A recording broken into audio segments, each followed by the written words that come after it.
Webinar. Thanks everyone for joining. I'm Ben Vallejo here, newly appointed Education and Program Manager at SAS Music in our Regina office. You can see my office in the background here. We did have the skill testing question of which plant is fake, and it was guessed right away that that is the fake plant out of the group. So appreciate that one. Also want to say welcome everyone into this virtual space.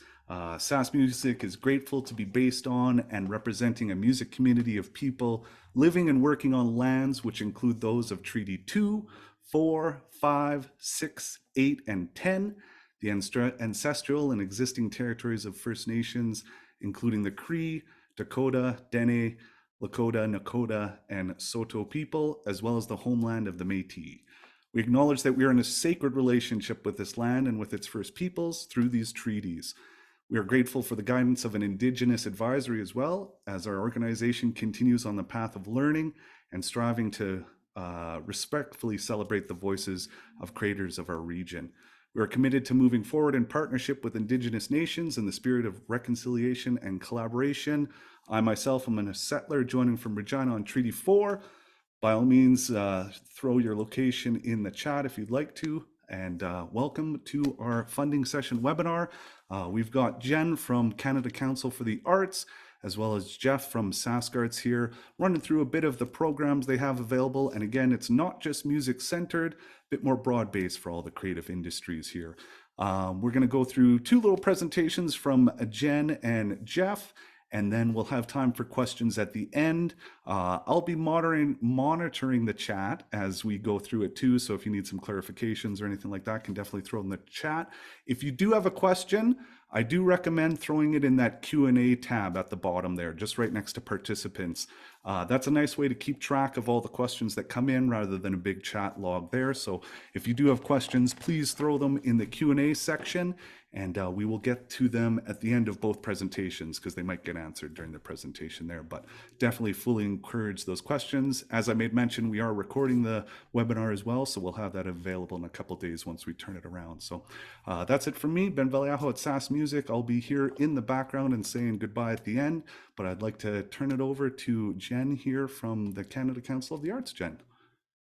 Perfect, welcome, thank you for being here. Hello, thank you so much for having me. This is one of my favorite things ever to do, is to chat with new people about programs and get more people in the fold. So I'm going to share my screen here, and like Ben said, if we can, I won't be looking at the chat. I won't be able to. All I will see is my presentation once I share the screen. So any of your questions, just throw it in the Q&A thing and we'll get to it at the end. So yeah, I'll just go ahead and share my screen. There you go. All right. My wonderful opening slide here. So I'll also start with our own land acknowledgement, which is to say the Canada Council for the Arts acknowledges that our offices located in Ottawa are on the unceded, unsurrendered territory of the Anishinaabe Algonquin Nation, whose presence here reaches back to time immemorial. Myself, I'm from Sudbury, Ontario. That's on Robinson Huron Treaty Territory in Northern Ontario. And about 5.5, 6 hours from here, but it's where I've always lived up until now. More about Canada Council. So Canada Council for the Arts is Canada's public arts funder, with a mandate to foster and promote the study and enjoyment of and the production of works in the arts. So we do that because we champion and invest in artistic excellence through grants, services, prizes, and payments to Canadian artists and arts organizations. Today, we're going to focus on grants because I believe that's what most of you are interested in. How do we do this? Through grant applications, which are submitted documents that generally include background information on you as an artist and your previous works, description of proposed activities, budget, and some support material. So that's examples of your past work and maybe some current works and works in progress as well. Peer assessment is how most of our decisions are made, funding decisions. So peer assessment committees are composed of artists and arts professionals from all over Canada who have very diverse expertise. The reason for this is that it's the best way we found to identify the merit, impact, and feasibility of a project. You'll take note of those terms. We'll be using those a lot. That the freedom of thought and expression benefits from decision-making that embraces diverse professional expertise and knowledge. And a wide range of peer assessors gives the best guarantee of accountability, fairness, and transparency. So that is to say that peer assessment really does reflect Canada's population, represents Indigenous and culturally diverse communities, the deaf and disability communities, all regions, and a balance of gender, age, and official languages. Of course, on top of that, all the various disciplines. And so our assessments do happen in a multidisciplinary way, and we'll get more into that. So some of our guiding principles are equity, and that's a principle and a process. It promotes fair conditions for all to participate. It recognizes that not all experience equal access to resources or opportunities or benefits, and achieving equality may require the use of specific measures to ensure fairness. So at Council, more specifically, we do have 4 designated priority groups, and this came from the equity policy. And those 4 designated priority groups currently are Indigenous artists, culturally diverse artists, meaning racialized artists, artists who are deaf and or have a disability, and artists who are in official language minority communities, meaning Francophones outside of Quebec and Anglophones in Quebec.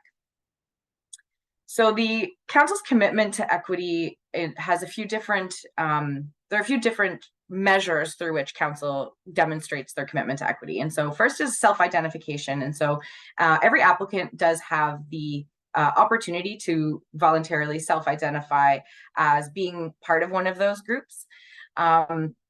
We have, and there's kind of other ways that we, so if you do self-identify as being part of one of those groups, there are additional funds that are made available during the allocation process of the grant funding and assessment process. And so usually what happens is once the money runs out, we get to go a little bit further down that ranking and be able to fund projects that are led by artists from priority communities. We provide context briefs. So these are documents, living documents that we provide on certain communities and certain maybe marginalized practices as well to our committee. And these are living documents that are constantly being updated to just kind of provide context on some of these practices or populations or communities to so that the committee understands some of the barriers that exist for them and can better assess the applications through an equity lens. A little while ago, they created the cultural connector profile. And so this is an applicant profile that for sometimes non-artists even who play a very specific role of connecting folks within these marginalized communities. And then finally, representation of designated priority groups on peer assessment committees, which we just briefly touched on. Now to kind of some of the stuff that you really want to know about, the portal, profiles, and funding programs. So first, who can apply? Individuals, groups, and organizations can apply to Council. As an individual, you must be a Canadian citizen or a permanent resident. You must be at least 18 years old, and you must be a professional artist, which is what all of our applicant profiles are out to determine, I guess, or en route to becoming one. So there is also an early career artist profile, which was launched in 2019 as a pilot project, and it's stuck around because it's been very successful. And this is that profile is for artists who don't meet the necessary eligibility criteria of the professional artist profile. We'll get into that a little bit more as well. In addition to those profiles, we have the Creating, Knowing, and Sharing program, which is an Indigenous designed, managed, and staffed program that serves Indigenous artists, and they have their own profile types to access their programs, and those are First Nations, Inuit, or Métis artists, aspiring artists, and those are for that's similar to the new and early career artist profile, where artists who are just starting out can apply to complete a project with the help of a mentor. The cultural carrier profile, arts and cultural professional, First Nations, Inuit, or Métis group or collective, and then First Nations, Inuit, or Métis for-profit or not-for-profit organization. So those are for SkArts. So how and where to apply. So this is a handy little screenshot of our website. So canadacouncil.ca, pretty straightforward. You'll see here, I mean, if you click on funding on the top left there, you can go through a bunch of our programs, which we'll go through now. But if you want to learn more about them, you can go there. But on the right, you'll see portal with the little arrow, and that's where you will click to get here, which is apply.canadacouncil.ca, and this is our applicant portal. So once you're there, you'll see that all these steps are pretty straightforward. It guides you through it through creating a profile, but we'll kind of go through it a little bit now so you can kind of understand what that process is like. So it starts here. It's pretty straightforward. Select your applicant type. So that would be individual, group, or organization. So individual is likely what you're going to be choosing. If you have a group, so that's a band, let's say, you can choose group in that certain case, then you're going to provide information for each member. So just make sure you have all that. We'll talk about what's required.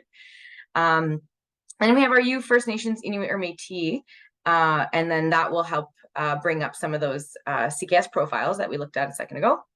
And then you create your applicant profile. And so you choose the discipline that you work in. And then once you choose that, it will generate another list below it of the various profiles that are available in that field of practice or that discipline. So this example here says theater and new and early career artist.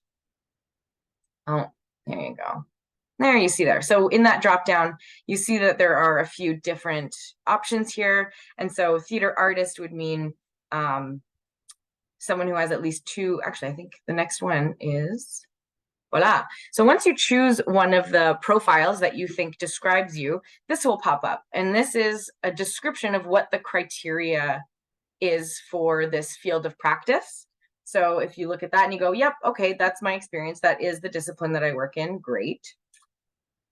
And then this is what comes up for the profile. So for new and early career artist profile, this is what comes up. And it just kind of gives you all the things that you need the criteria that you need to meet to be eligible for this. In the new and early career artist, in the case of the new and early career artist profile, it's really just that you're providing a CV that shows some kind of commitment to your artistic work. It means that you have less than 2 years of professional experience, which in music and sound, for example, in the music field of practice, means that you have had, it's counted by professional, I guess, public performances. And by professional, they mean just have you been paid? And they say industry standard payments, which, as we know in music, can range from, guarantees of however many dollars to pass the hat. Either one is considered industry standard. And so any paid engagement is kind of where you want, like where it exists in time is what's going to determine. So if it's been less than 2 years since your first paid performance, then you would apply to the early career artist profile. If it's been more than 2 years, then you would qualify for the professional, I guess, quote unquote, profiles. So the next step there is the self-identification, which we touched on a bit earlier for those strategic priorities. And so here's where you will check off a box if you identify as being part of one of these communities. Then you're going to have to present a CV. So it's just like the resume that you would be handing in for any different kind of job, but it's an artistic resume. So it should be a list of all of your training, your education in your artistic field. Not necessary that you've had some, but if you do, even if you're self-taught, important to include. And then all of your professional activities or any other activity. So if you've done, like, even putting something like you participated in this workshop, that could be really great, just so it demonstrates that commitment to your practice. You put all your performances, any releases, and what's mostly important, the big three here, is your project title, the date, and your role. And so it's really important to know what your role is in all of these. So let's say you put out an album, and you were the songwriter as well as as a musician, as well as maybe a co-producer or something. That's important to know because this resume also, this CV also gets included with your grant application. And so it's important to know what your role is for all of these different projects, so that the committee gets a good idea of what your experience is. You can apply for multiple profiles. It's not necessary though. Usually all artistic profiles have access to the same programs, and it doesn't matter. You can apply for any discipline with any profile. So your profile, the field of practice or your discipline that your profile is in, doesn't have to match your project. That's no big deal at all. For groups, each member has to submit a CV. So that's the stuff that I told you to make sure you had all ready to go when you're ready to apply.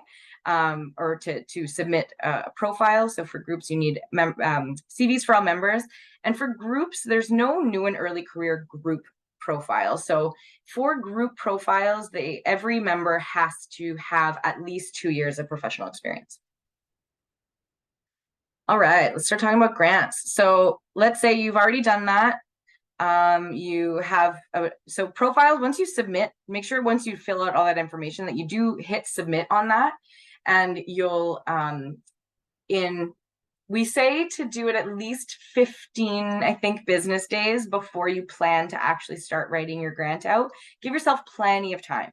And that's just because it needs to be approved by a program officer, and you don't want to be down to the wire waiting for that approval. So give yourself plenty of time.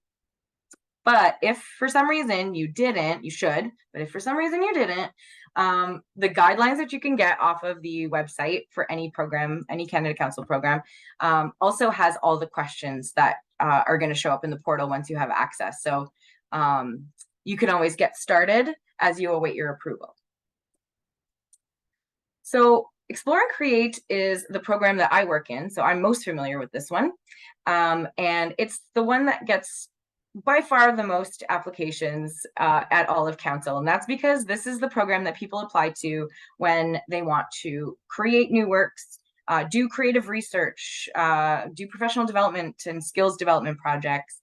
You know, if you want to go to a cabin and write for a bit, that's a type of project. If you want to record an album and release an album, that's this. If you want to put together a really great show or a really great performance or a multidisciplinary project that involves a million things, you want to do field recordings and see what comes out of it. Anyway, you see why we get so many applications in this, because it's very broad. So it's this program funds Canadian artists, artistic groups, and organizations committed to the creation and dissemination of innovative, vibrant, and diverse art. It encourages artists to investigate creative processes and take risks that lead to the development of unique works destined to connect with the public. So some of this wording is interesting, and I think it's worth taking note that investigate creative processes and take risks. That means the Explore and Create program is not interested in funding projects that are known to work, that are formulaic, that are tried and tested and true. They're looking to fund projects that are trying something new, that are pushing the envelope, and that are doing their best to have positive outcomes. But taking risks always comes with risk. So the council assumes that risk because what can come out of it is really great artistic works. So in general, the program supports research, development, creation, production, and professional development. The program outcomes. The council expects this program to achieve the following outcomes: that Canadian artists develop their skills and enrich their knowledge, that Canadian artists share work in a manner consistent with their artistic vision and intentions. And this one's important as well. So I know a lot of people think that council doesn't fund commercially viable projects. And I think that's the wrong way of looking at it. I think it can be a commercially viable project, but the way you're going to write your application is really trying to show the committee that you're going to create, produce, and share your work in a way that's consistent with your artistic vision, and not because it will be more commercial. So free from commercial consideration, I guess. And finally, that new artistic voices emerge. So it's also a focus for council to be funding first-time applicants and new and early career artists, which is why that program's been doing so well and why they kept it around. So don't feel intimidated by these. It's a lot of work, obviously, to put together an application, but know that that this is part of the program design, is that they want to see new voices emerge. So this program has 4 different funding components. So there's professional development, which is workshops, training, mentorships, anything that is really focused on skills development and not an actual creation or production of artworks. So really just skills training. Next is research and creation, which is those very beginning phases of a project before you're even in the studio, unless your kind of creative process lives in the studio. But it's really about doing creative research, project development, draft creation, doing creation residencies. So you're there like to write, to maybe do some arranging, some writing, some composition, at most demo recording, but no actual recording meant for an audience. So this is really the program that really allows you to get some funding to do some cool stuff and see what happens, I guess is a good way of describing it. Next is concept to realization, and this is kind of a catch-all where it's everything that we've just talked about. So everything that's eligible in professional development and research and creation is also eligible in concept to realization, but it also includes that production aspect and public presentation and kind of dissemination of a final work. So it can be everything from those very beginning stages, that conception, writing, arranging, demoing, recording, marketing, etc. So all of that is it's all eligible in that one. So the easy way to look at it is if you're really just writing and you're not recording anything final, research and creation. If you are recording an album and you're planning to perform in front of people, concept to realization all the way. 4th here is artist-driven organizations, and that's core funding. So we don't have to talk about that. Oh, that's why I took it out. So for research and creation and concept to realization, those are the ones I'm going to focus on right now. And that's because they are the most popular ones. It's about creating new works.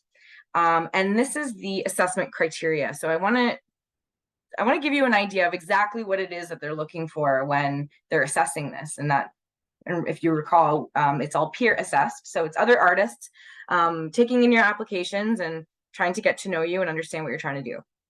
And the scores that they have to give are based on this. So artistic merit is 50% of your overall score. And so that they're looking at the artistic quality of your work. So that's through the samples that you've attached or linked to in your support material.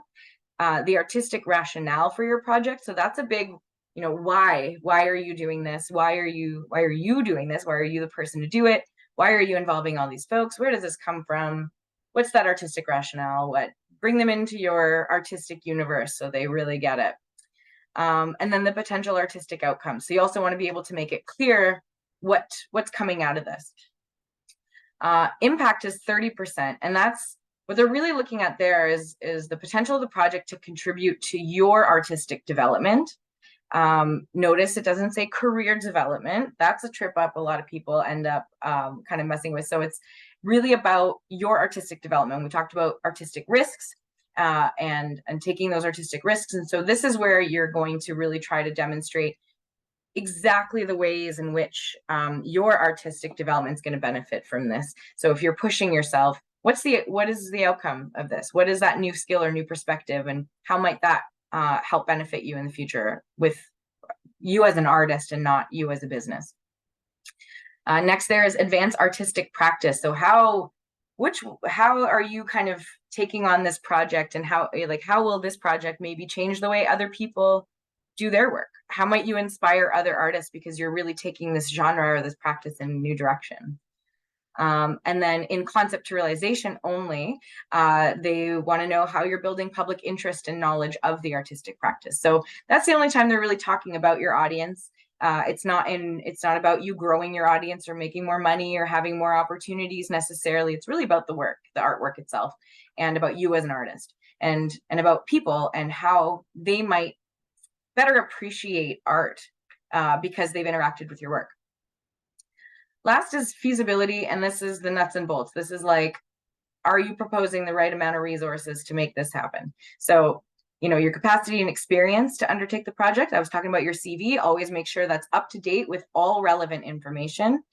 And that they're looking for a reasonable budget. In concept to realization, they're looking for other revenue sources as well. And efficient use of resources. So that includes your timeline, your budget. And the ability to provide adequate working conditions. So that's really important. So you're going to answer a question in there as well in regards to how you're going to keep people safe, both physically, emotionally, etc., while they're working on your project. Onto the Creating, Knowing, and Sharing program, and that's the one I mentioned briefly earlier. And so this is open to people who identify as First Nations, Inuit, or Métis, and they have a number of programs. It's a self-determined approach to supporting Indigenous artists and groups, collectives, organizations. They're guided by Indigenous objectives and values, managed by staff of Indigenous heritage, and assessed by Indigenous artists and arts professionals. So it really is kind of self-contained and managed by Indigenous artists. They have a few different programs, so travel, small-scale activities, short-term projects, which are projects up to 12 months, long-term projects up to 36 months, and then another core funding one there for Indigenous organizations.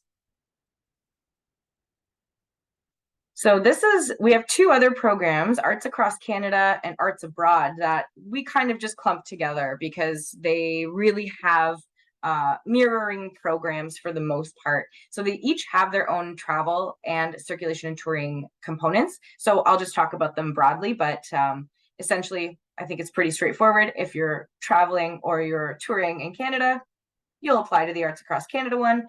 If you're going abroad, Arts Abroad.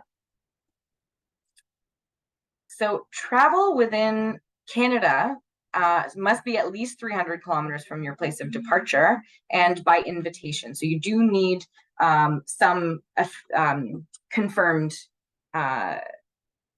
performances. So you can apply for a single or several destinations within one trip to develop markets and networks. So that includes any official showcases. If you have an official showcase and you're traveling more than 300 kilometers, then you would apply to this to present artistic work. So it's different from touring in this case because it's not going and presenting your work in many different places, but rather you're presenting your artistic work in a particular setting. And so you're trying to make the case with this one that, it's very important for your development. And in this case, they are talking about career development. To explore future artistic collaborations. You can build on an existing tour. It could be prospection for exhibition tours. So that's for directors and curators, mostly visual arts and media arts and digital arts. And then to participate in significant events. For circulation and touring, destinations must be at least 250 kilometers from your place of departure. No idea why that's 50 kilometers different than the last one. But this is for circulation or touring of artists, exhibitions, or artistic works to 3 or more Canadian destinations or abroad or international destinations. If you're doing a Canada-US tour, then if the majority of events of your events are in Canada, then it's Arts Across Canada. If the majority are in the US, it's Arts Abroad.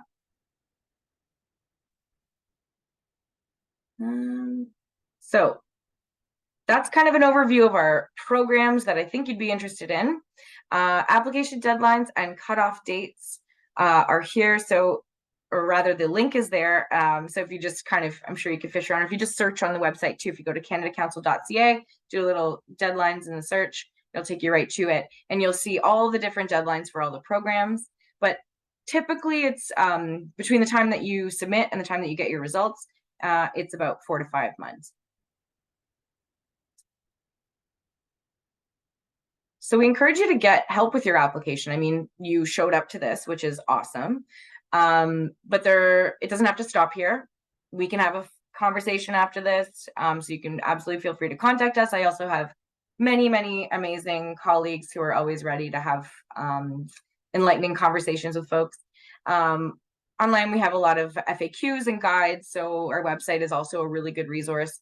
And then that first one here, application assistance. And this is really cool. This is contributes to the costs of services to help with the application process. So this is available to folks who have self-identified in the portal as being deaf or having a disability or living with a mental illness. So if this sounds like you and you could use help putting together your application, then you can contact a program officer and go through that process to get a bit of money to help you get some assistance with that. Like I said, contact us. Please don't ever feel shy to reach out. There are so many of us and we're busy, but we love doing this. So here's kind of an overview. I mean, I think you get the gist of the naming convention of our email addresses. So whatever program that you're wanting to apply to, it's that program at canadacouncil.ca.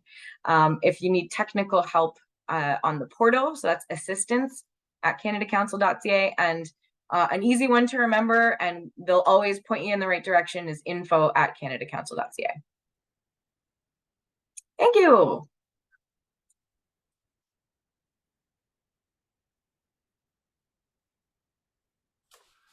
Did I unshare properly? Wonderful. You've got it unshared there, Jen. Thank you for giving us a quick rundown there through, and appreciate the little step-by-step on the website too, because I know people sometimes it's tough navigating some websites, and being able to see that is really awesome. And then, as you said, always available for getting more questions and more help with those email contacts. So appreciate that. Got a couple questions in the Q&A, but we'll definitely get to those as we run through. I'm going to turn over the controls here to Jeff at SkArts, and he's going to give us a little rundown as well. Jeff, thank you for taking over.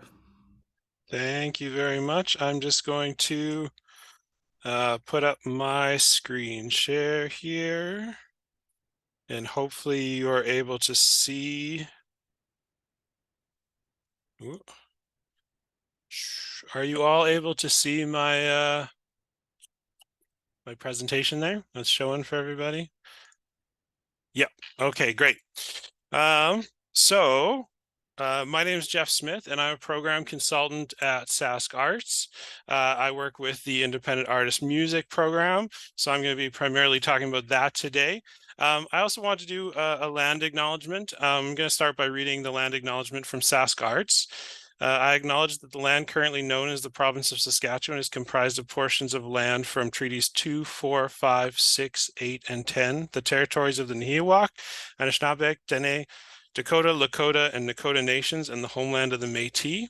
I'm based in Saskatoon, which is located on Treaty 6. I'm the descendant of people who came here from a number of places overseas. They came from England and Germany, Sweden, Norway, and in coming here, they entered into these treaties. I recognize that these treaties have not been upheld in good faith historically and presently, and I acknowledge my role as a treaty land inhabitant and commit to learn and in good faith work to reconcile those wrongs, to move forward with a heart of compassion, partnership with Indigenous peoples, and to respect the land that I'm fortunate to live on. So, SkArts, we are a provincial funding agency. We provide money funding to artists and artist collectives, artist organizations. We also have some additional programs for schools and community groups as well. But for today, I'm going to focus primarily on the program, the Independent Artist Program, which is a program for artists and artist collectives, because I'm assuming that's what most of you here are. So I'm hoping to have time to get through the Independent Artist Program. If I get through that, I'll have some time to talk about the microgrant program, and then hopefully some time for some granting tips at the end as well. We'll see how fast I go. There's a lot of content. So who can apply? So independent professional Saskatchewan-based artists can apply. Artists need to meet 3 of the 4 criteria for a professional artist. The individual has created work over a period of time that's been recognized by their community. The individual has developed skills in a manner acceptable for their art form. The individual has been recognized as a peer by other professionals working in the same art form, and the individual has received compensation for the work at a level consistent with other professionals working in the same art form. So like Jen was talking about with Canada Council, you upload information beforehand. With us, you include it with each application. So there's a number of different ways you can show that you meet these criteria through things like an artist resume or a CV. You can list your shows or your discography, your films, your exhibitions, those sorts of things. You can include support material that shows your work. You can include support letters from other industry professionals, links to your press, all sorts of different ways of demonstrating that you meet that. But you definitely want to give some thought to that before you apply. Residency, you have to be a Saskatchewan resident. You have to be a Saskatchewan-based professional artist and maintain a permanent physical residence in the province for at least 1 year. You have to live at that address for at least 6 months every year. The exception to that would be if you are outside the province for longer because of your artistic work. So say you're on tour for 8 months out of the year, you would still be able to meet that criteria. Or if you left and you did an extended residency somewhere, so you're going for a specific reason connected to your artistic work, and that's okay.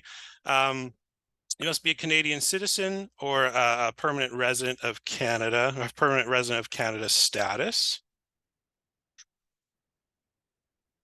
So with us, you either apply as an individual or as a collective. So the difference there is a collective shares an identity and a professional history. They're typically known under a group name. A collective is at least 2 professional artists in any discipline who regularly produce work together. So kind of like the example that Jen was giving, if you were in a band and you work together and you write together and you perform together and you do everything together all the time, then you would be an artist collective. If you were just a songwriter who then, hired musicians to play with you, you would be an individual. The other thing that kind of comes up is collaborative projects, which are eligible as well. A collaboration is when you're working with another artist, but not in an ongoing way. So an example would be if I decide to write a few songs with another artist or play a few shows together, that would be a collaboration. But it's not an ongoing thing that we're doing regularly under a particular name. So in that case, one of the people in the collaboration would apply, and one person would have to be the lead applicant, but those are eligible as well. So if you're applying as a collective, when you set up your profile with us, which is a very simple setup process, we're not going to ask for information about your practice. We're just going to ask for contact information and what type of applicant you are. So in that case, if you're a collective, you want to choose that collective application. And if you're an individual, choose that. And it's important to get that right off the start. But if you have any confusion about it, just talk to us and we can always help you out and make adjustments. So the Independent Artist Program is what we're going to be focusing on. This is our primary program for artists and artist collectives. The deadline is March 15th or October 1st each year. So every year the deadlines are the same, they don't switch. So either of those 2 days, and we have a deadline coming up in October on the 1st. So definitely consider that today and whether it makes sense for you to make an application for that. All of our applications are done through our online granting portal. If I have time at the end, I might be able to sneak on there and show you that in person. But you're going to register there, and then it'll show you what grants you're able to apply for based on the profile you set up. One of the first things you're going to have to do is list your artistic discipline. Your application is going to be assessed alongside other applications in the same discipline. If your work includes a number of different types of disciplines together, then you can apply for multidisciplinary. Again, if you have any questions about where your project fits, that's a great time to contact us, and we'd be happy to sort of direct you there. Then you're going to have to indicate whether you are an emerging or an established artist. Emerging artists have finished their training in their field and they've begun to produce a body of work, whereas established artists have been practicing for some time and they've received considerable recognition for their works. On our website, we have guidelines for this program, and in the guidelines is everything I'm talking about today, but in more detail. So if you have any questions, you can look there, but near the end of those guidelines, there will be a section for each discipline. And in that section, it'll kind of give you some examples of the difference between an emerging artist in music and an established artist in music, an emerging artist in theater versus a established artist in theater, just to kind of help give you a bit of an idea of which one you should choose. And it's important to think about that because the review panelists are going to consider that when they're assessing the applications.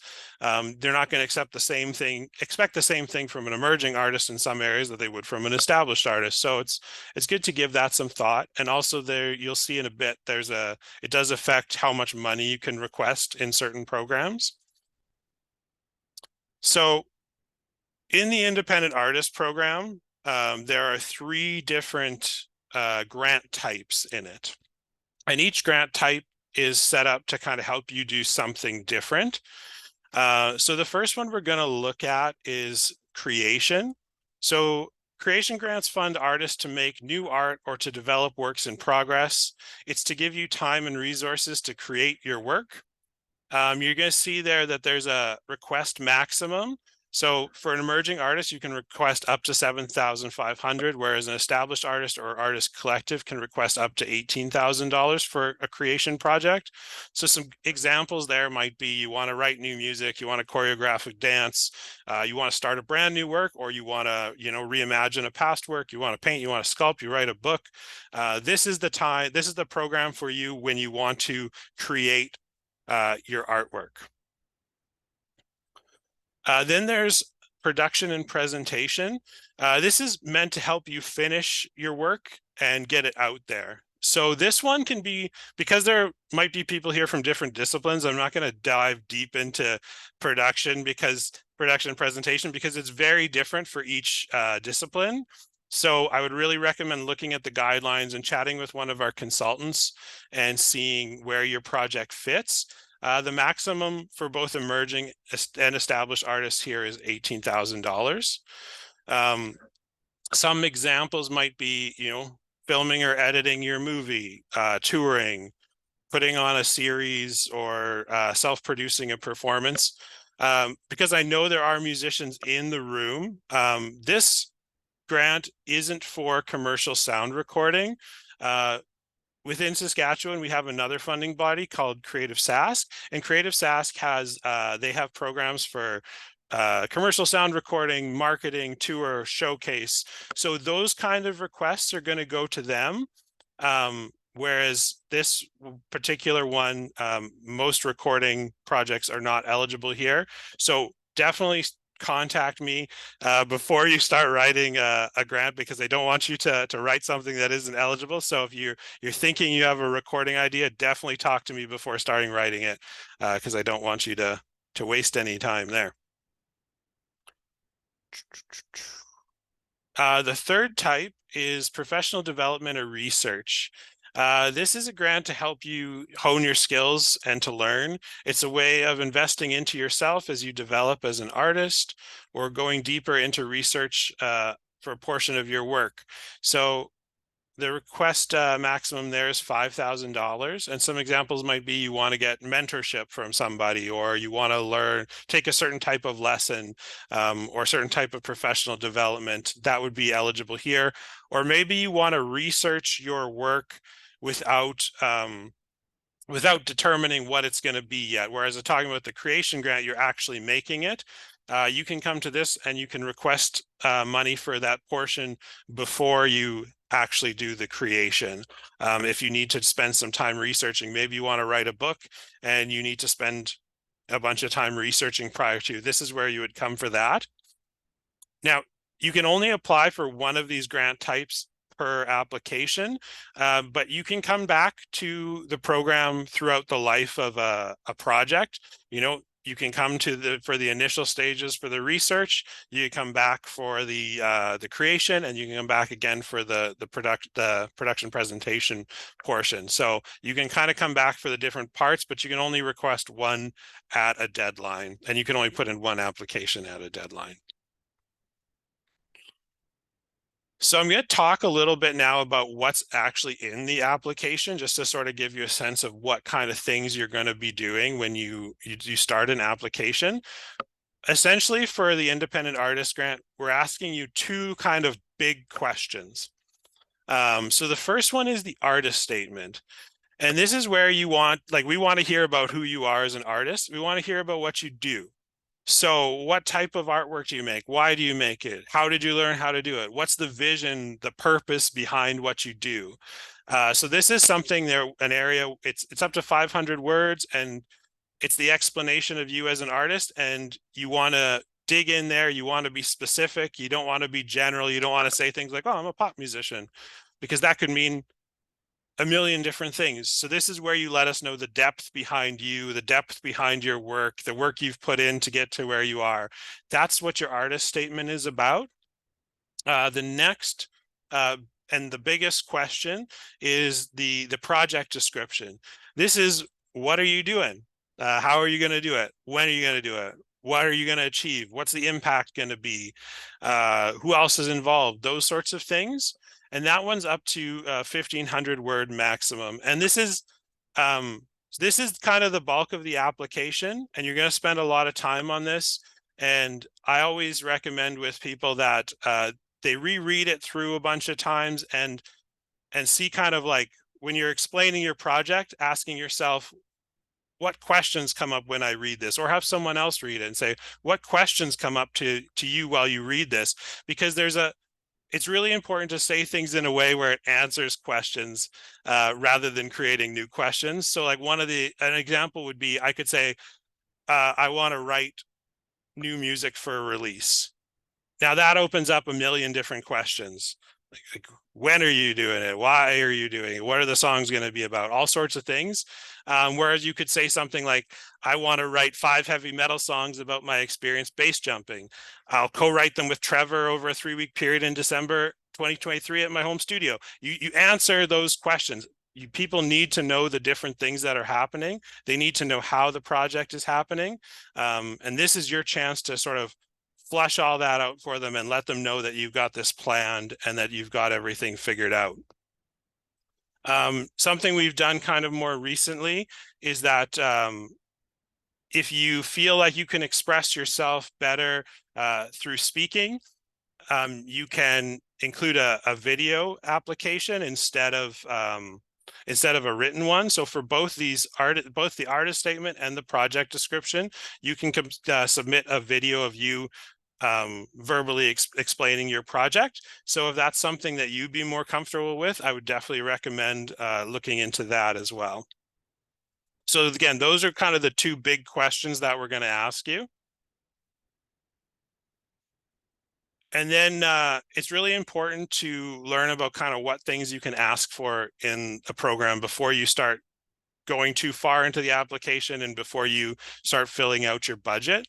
So I'm going to talk about some of the sort of more common requests that you might make in these programs. So one of the things is called subsistence, and you can request for up to $2,000 per month for subsistence, and that's to cover off your living costs while you work on your project. So you might need time to focus and write your book. Subsistence could help cover living costs while you focus your time on that work. The expectation there isn't that you quit all of your other work and just do that, but it's to help provide you with more time and space to focus in on your project. The next one is artist fees. And artist fees is money paid to artists for their work. So you can, in a project, you can pay yourself artist fees, and you can pay artist fees to other artists involved. If you're asking for subsistence for yourself, you can't ask for both subsistence for yourself and artist fees at the same time. And if you do include artist fees, you're going to want to include a breakdown of why you are paying the fees, like what the fees are. And you're going to want to indicate why you're choosing the rates you are, because we're not going to set the rates for you, but you might say, I want to use Carfax rates, or if you're a musician, you might want to be using AFM rates. So give some information as to why you're paying the amounts you are. Travel, you can claim mileage, per diems, accommodations, anything kind of related to your travel. Make sure those costs are reasonable and include some sort of justification for them. Again, we don't set the rates, so include a breakdown and why you chose the amounts that you did. If you're putting on an event, any of the production costs that go around with that event can be included there. Materials and equipment, maybe you need, maybe you're a painter and you need paints. That's an eligible expense for sure. You might need some specific equipment for what you're doing. That's fine. But this program isn't set up for large purchases. So, if you're going to say, oh, I need a new computer or I need a new instrument, that is likely not going to be an eligible cost in this program. They definitely would prefer rentals over purchases, unless the rentals are so high that it doesn't make sense to rent it, and it would be cheaper to purchase a certain piece of equipment. And if you do have that in your project, I would definitely contact us to sort of chat about the eligibility of that before you put it in. There's a thing called an in-kind contribution, and an in-kind contribution is where you get something that you would typically cost money for free. So an example of that would be a venue rental. A venue would typically cost a certain amount to rent, but the venue says, no, we're actually going to give you the space for free. That would be an in-kind contribution, and the in-kind contribution would be equal to what the cost of that would be. So if the venue rental would typically rent for $500, but they're giving it to you for free, that's a $500 in-kind contribution that is going into your budget. So the actual budget itself, this is where you're going to list all of the expenses for a project and all the revenues. We have a budget tab that you're going to work through, and you're going to input all the different budget lines. So a good budget is really important because it shows that you planned and you researched your project. So think through the whole project and include all the costs kind of from start to finish, because you don't want to not include something that you're going to need. So you're going to want to be specific. But there's going to be times where you're going to have to guess and make estimates. So just make your estimates as realistic as you can to show that you've, done the planning. So if you look at this budget over here, I've got the expenses. There's $3,000 in artist fees. So in this case, there's 3 artists. So it's good to include a breakdown of, in this, each artist is getting $1,000 to sort of let the panelists know what, what is going to each artist. Or, with materials, you enter the line and then you can break down in the notes section the different costs. So in this case, you're going to have to estimate on your costumes aren't going to cost exactly $200, but you're going to make the best estimate you can. And then sometimes you're going to have sort of a larger expense. And in a case like that, you might want to include a quote, because it might break down more specifically the costs associated with that. And that can be, just another way of showing that you've really researched and planned out your project. And then you're going to want to include the revenues, and the revenues can be, they can be grant money, they can be ticket sales, they could be sponsorships, they could be a personal contribution, which is when you're investing money into a project. But one of the things to always keep in mind with this program and a lot of other programs that are project-based is your expenses are always going to have to equal your revenues. So in this case, we have $4,500 in expenses and we have $4,500 in revenue. You always have to balance those ones out. And if you're running into problems with that, again, feel free to contact us and we can sort of help talk you through how to make a budget.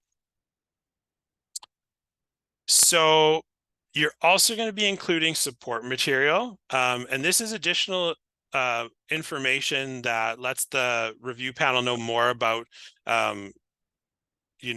what's happening in your project. So one of the things you might want to include is you'll have to include, actually, it's a requirement. So is to include an artist history. So some sort of artist resume or CV. And that's a document that shares information about your past work. It includes things like training, exhibitions, shows, releases, books. This is your primary way to demonstrate that you meet the professional artist criteria that I talked about earlier. And then it also shows that you have the experience to complete the project that you're proposing. So you want that artist's resume or CV to be detailed, to really show off the different things that you've done and include the different information.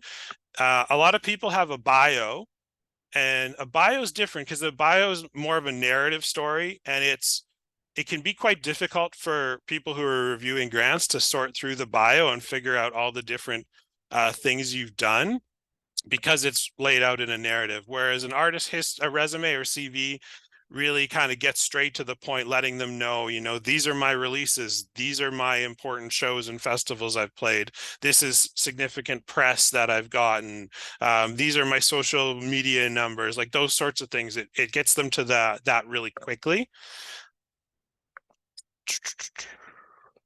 All right. Then we have something called a support material index, and this is just a list of your support material, and it gives you a bit of space to include some additional information about your support material. Say you were uploading an unfinished demo. You might want to say, this is an unfinished demo, so that people aren't listening to it being like, oh, this quality isn't, you know, this isn't finished quality, right? It allows you to give some context to what you're uploading, because you're going to include examples of your work, and this can be done by uploading files or by uploading links.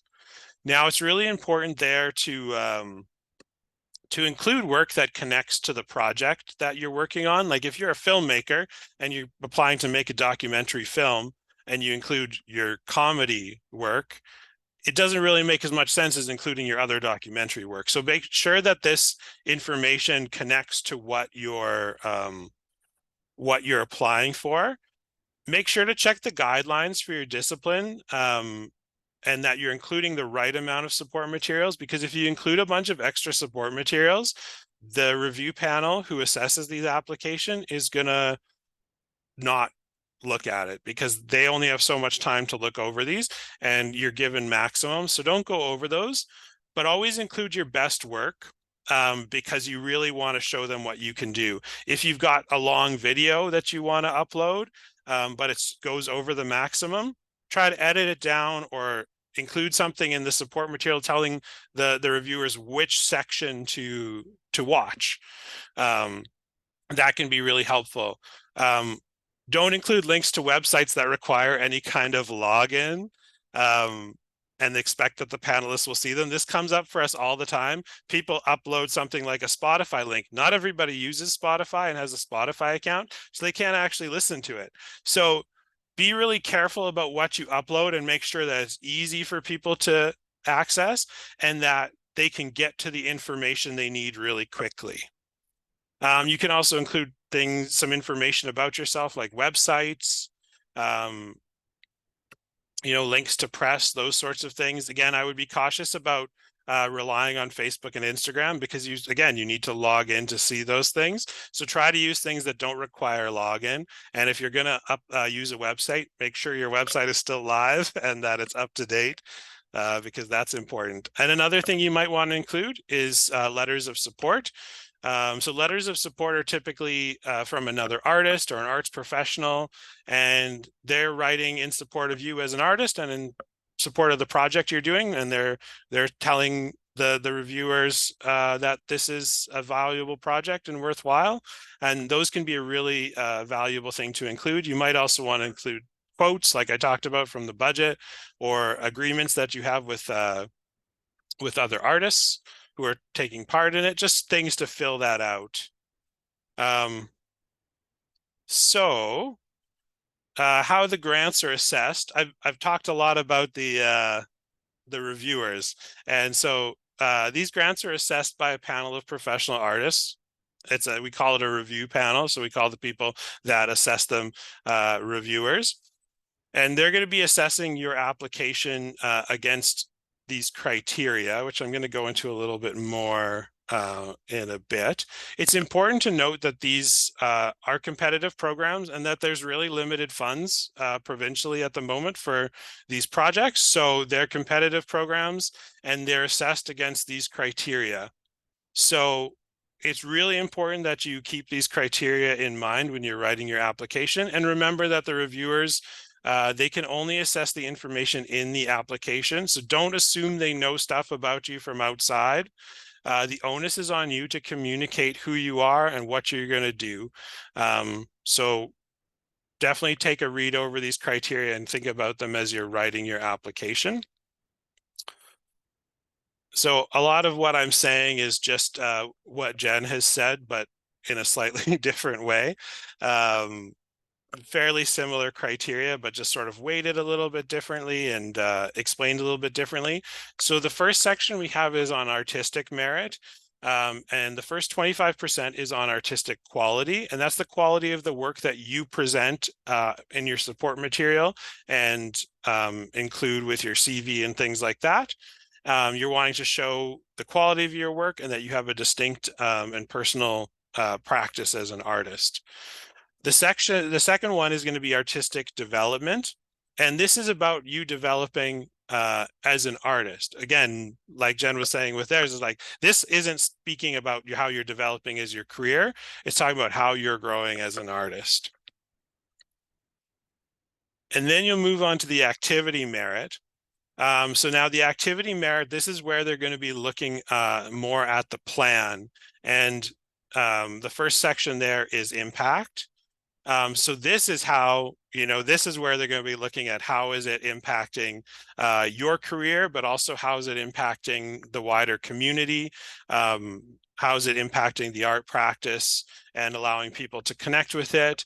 If you're trying to speak to a specific topic or be a part of a larger conversation in your work, how is this work going to connect with that larger conversation? And then the last 25% is about feasibility. So appropriate goals, timeline, work plan. This is where they're looking to make sure you have got all the plans in place to make sure you can do the project that you laid out. They're going to look at your timeline, your budget, things like that to sort of make sure that the plan is achievable. So that's the independent artist grant. I'm going to just quickly, I think I'm going to wrap up fairly quickly, but I want to talk really quickly about the micro grant program. So the independent artist program might be a little daunting right off the start. It might seem like a lot to take on. If that's the case, I would definitely recommend making your first application to the microgrant program. This is a program where you can request up to $1,000 as an individual or $2,000 as an arts organization or collective. And there's a deadline on the 1st of every month, so they're always happening. But this is a much smaller, much shorter application and a great place to start. There's sort of a few different focuses of this program. One would be around how does it lead to development for whoever is applying? How does it advance the professional arts in Saskatchewan? How does it respond to time-sensitive or unique opportunities? So if you've got something up that's really time-sensitive and you need to do it right now, you got this interesting thing came up, this is the program to go to there. Or maybe something really unique that you've never gotten to do came up, an opportunity. This is, again, a place to do that. So I would definitely recommend looking into this program.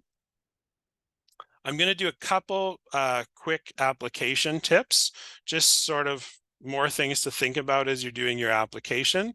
First off would be read through the guidelines before you start. There's nothing worse than somebody doing all the work to put an application and then learning that it's ineligible because they didn't read all the way through. So definitely read through the guidelines before you put in your application. The second one is talk to a program consultant. We have a number of program consultants here at SkArts who would all love to talk to you about your project and can give you advice. They can, if there's something that might be an eligibility issue, they can hopefully catch it.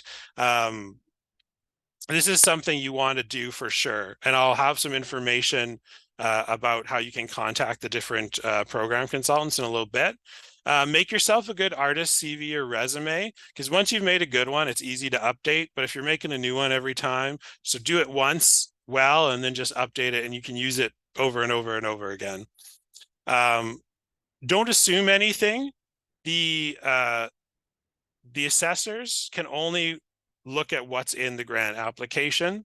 So make sure everything's there for them, and don't assume that they know about you or what you're doing from outside. Be clear, concise, and convincing, but also let yourself show in your application.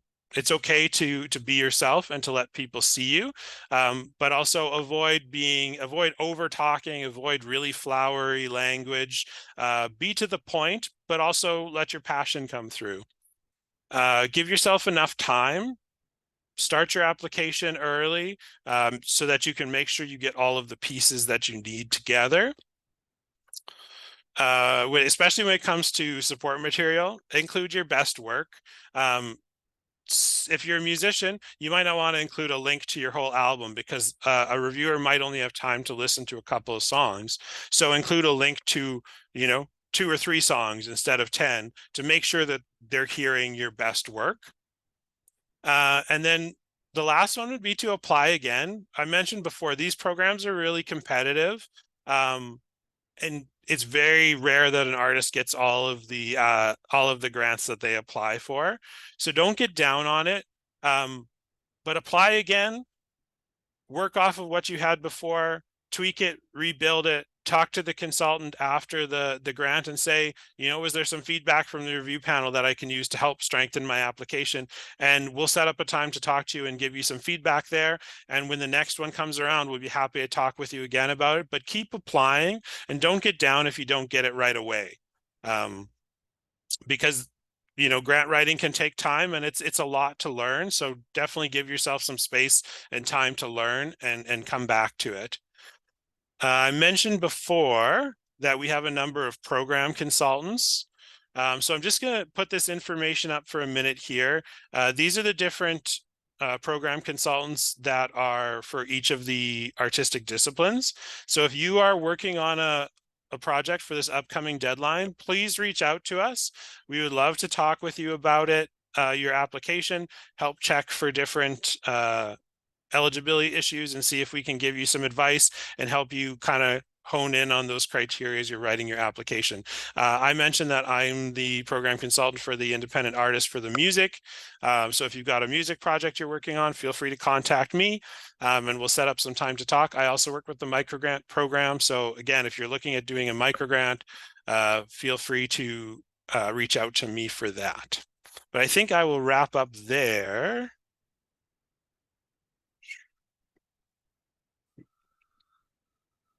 Jeff, thanks for taking the time, man, with it.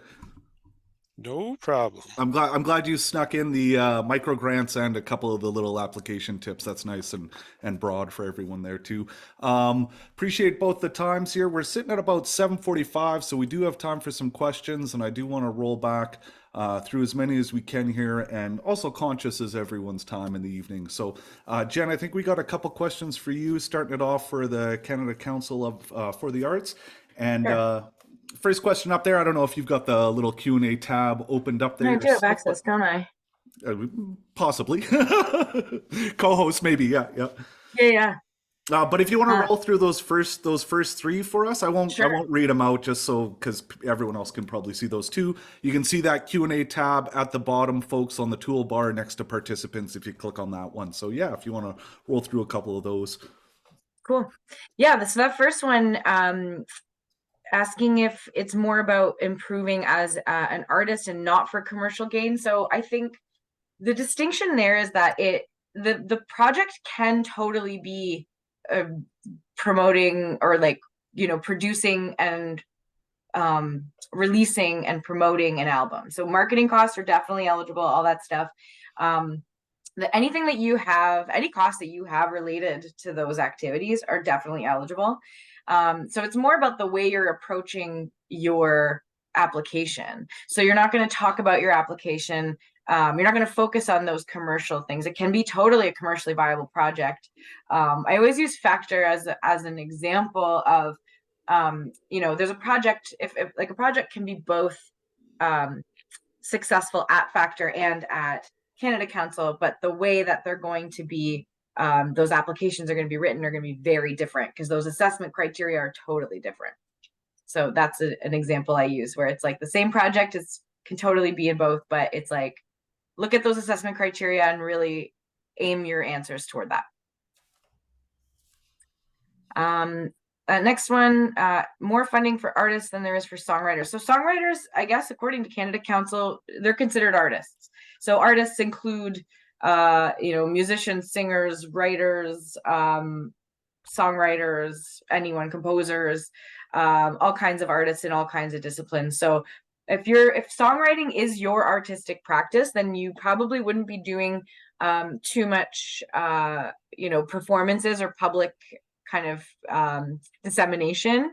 But so you'd want to look at the research and creation component more likely if you're going to be doing some songwriting.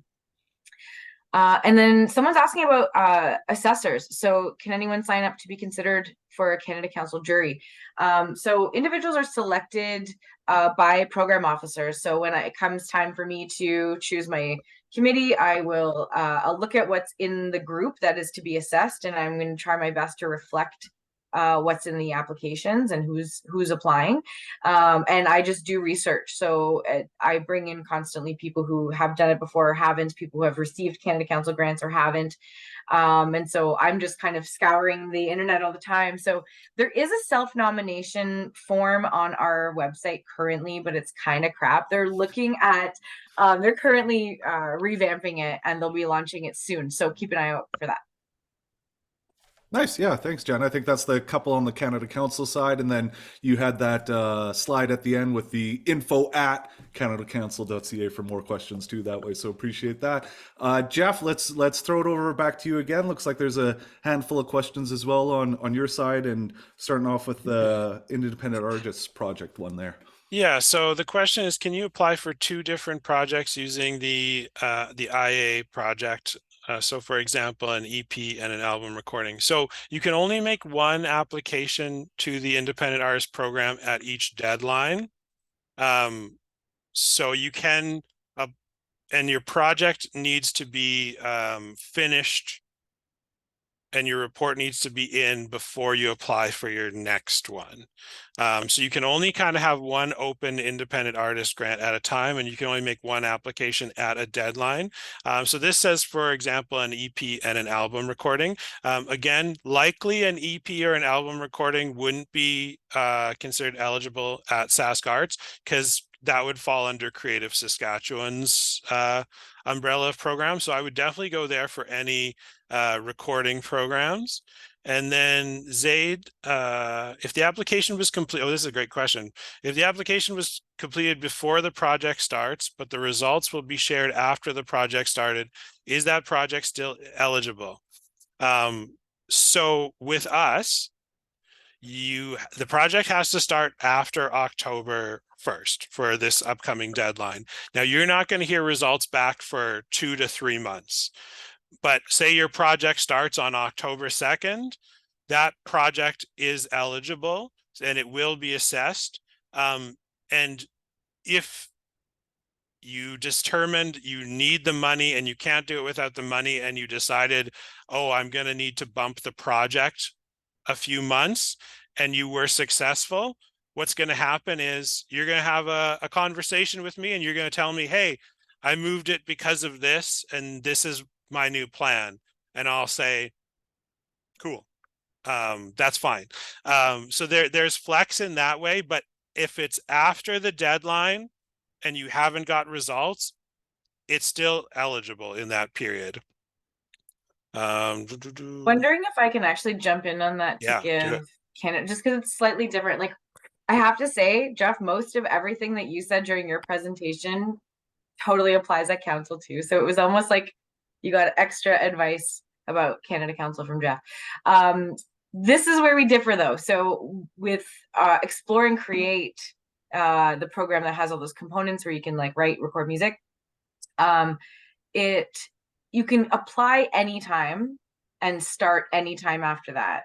But there are still only 2 times a year where everything gets piled together and goes to assessment. So that means there's still only 2 times a year where you get results, and that might absolutely affect your timelines because of your own cash flow situation. So if you begin your project, like let's say you applied in July, the next cutoff date. So our next cutoff date is October 4th. So you can apply anytime before then if you want results by the end of February.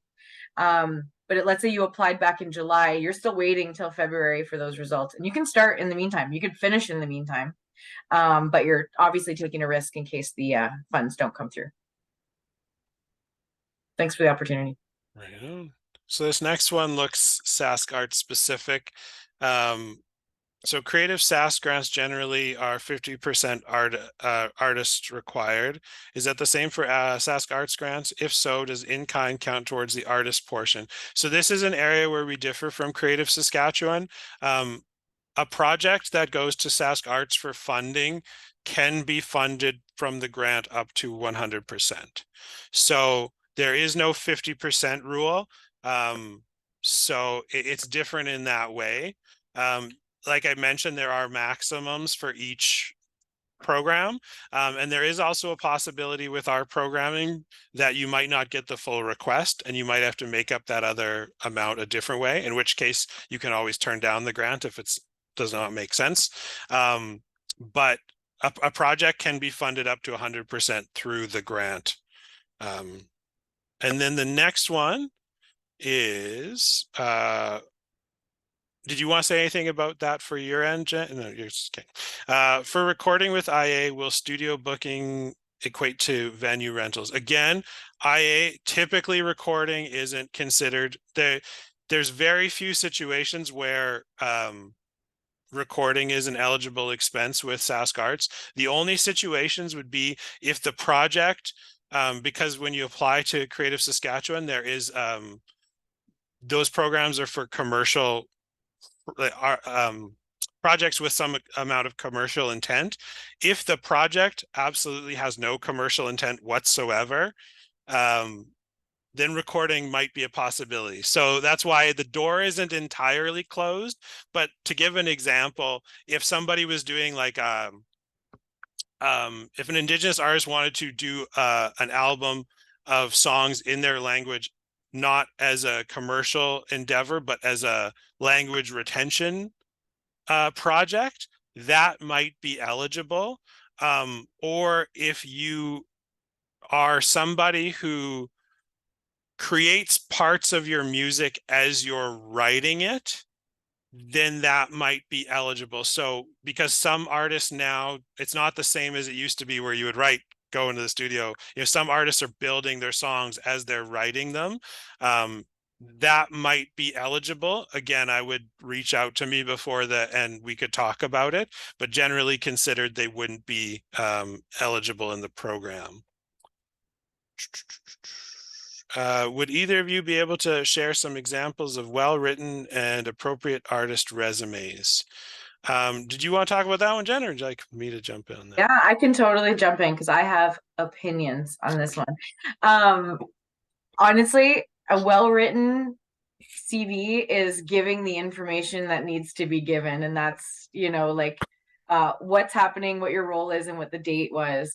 It doesn't have to be pretty. I think in terms of the presentation of it, I think your best bet is to keep it simple and really just list things and just focus on making it really clear to read, because even with CVs, same with applications, but applications are in templates. But even with CVs, it's like these people are looking at hundreds of them. So just keep it really simple, keep that really relevant info clear, and that's all you can do. Everyone will appreciate that.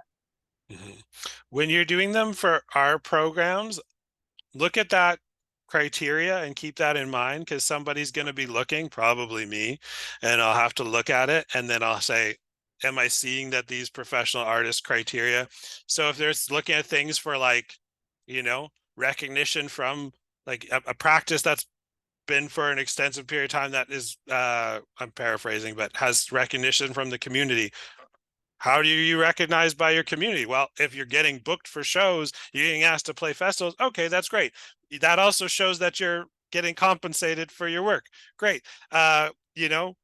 You've been getting press. That's showing recognition by professionals in your field. So thinking through what relates to those, talking about your education, but like Jen said, be to the point. Don't be too narrative about it. There's a time and place for bios. And this isn't that But the other thing is with our programs, if you're making an application and you're doing CV or artist resume for the first time, feel free to send it to us and we'll look it over and we'll say, oh, I would consider more of this, less of this. And we're happy to help look at that as long as you can get it to us with enough time before the deadline, of course. Yeah, that's a great point about a bio. It's not, a CV is neither a bio nor an EPK. So things to note. I'll answer this one, and then Jen, if you have anything different, you could definitely answer it. The question is for either Jen or Jeff. Grants need to be included in your income tax. For us, if you receive a grant, you're also going to receive a T4A tax slip, and you'll have to include that in. So it is taxable income. So think about that when you are spending the grant money. If you're spending it on things, keep receipts for it and start and claim it for your taxes because it is taxable income. Same. Does SkArts cover travel to attend award shows if you're a nominee out of province? It depends. It could depend on the project. With that, I would maybe look at the micro grant program because it's sort of, it's something, an opportunity that came up kind of unexpectedly. You might have a short amount of time to figure it out, but you're going to want to be able to say, how is me attending that event leading to my development? So if I'm just going and sitting in the audience, probably not that much development. But if I'm going and I'm meeting people and I'm going to mixers and, there's different things that I can point to that say, I'm going to get development out of this for either my career or for me as an artist, then that's something that might be successful there. So you might want to look at that if that fits those ones. And this last one is for Jen. I'm on it. Is there representation from across Canada on the review committees? And yes, there definitely is. Jeff and I were just chatting before this about how a lot of our assessments have all gone online. So pre-pandemic, we were flying people in, and I think having them virtually really does allow a lot more people to participate in it. So we also keep tabs always on kind of who's participating. So every assessment round, we do kind of an analysis of who's taking part, where they're from, what practice they're in, and making sure always to always have that representation and keeping it in mind. One of our big pushes right now is to start finding more people from outside urban centers, and that's been really interesting and definitely a challenge. So if you know anyone, if you are that person, you let me know. Awesome. Well, I appreciate everyone taking the time here. Jen and Jeff, once again, thank you for taking the evening here and presenting to our group. And of course, as always, they are available for more questions. There are some contact emails there too that people can get in touch with. And any more questions, music related on any kind of funding opportunities, definitely can get in touch with SAS Music as well. Ours is the same, info@sasmusic.org, keeping it easy that way. And this session is being recorded, so we hope to have this available in a couple days too for reference back for folks. And also, we'll give a couple quick plugs and we'll end on time for a webinar, which is fun. First plug is SAS Music does grant reviews as well. So if before you're doing a final submission, as you're starting a grant and reading over those guidelines and coming up with a bunch of questions, get in touch with SAS Music. We do grant reviews here, and definitely leave yourself enough time, as they were already talking about. Our two guests were talking about having enough time for that. And if you can leave enough time for a grant review through SAS Music, all the better, in hoping to get your application through. And another quick plug, Jeff is also one of our music mentors here at SAS Music, so you can always book a consult with him as well and talk more grants and beyond there. So appreciate everyone taking the time. That's it for our webinar. I'll send out a couple little things afterwards this for housekeeping, including that link to the recording. And definitely get in touch with me, ben@sasmusic.org, if you've got ideas for further workshops or webinars or information sessions. We're always got our ears open to our members in the community here too. So thanks again, everyone. Enjoy your evening. Take care.